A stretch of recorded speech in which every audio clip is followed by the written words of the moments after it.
me importo que falem mal de mim pelas costas, porque atrás de um portão qualquer cachorro late. As palavras lançadas ao vento, sussurros e murmúrios, são meros ruídos que não afetam minha essência. Sei quem sou e o valor que carrego dentro de mim. Eu sou definido pelas minhas ações, pela minha resiliência diante das adversidades e pelo caráter que mantenho, mesmo quando ninguém está olhando.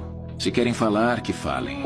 A língua dos outros não tem poder sobre meu destino. A opinião alheia não paga minhas contas, não enfrenta meus desafios e não conhece as batalhas internas que venço todos os dias. A minha força vem de dentro.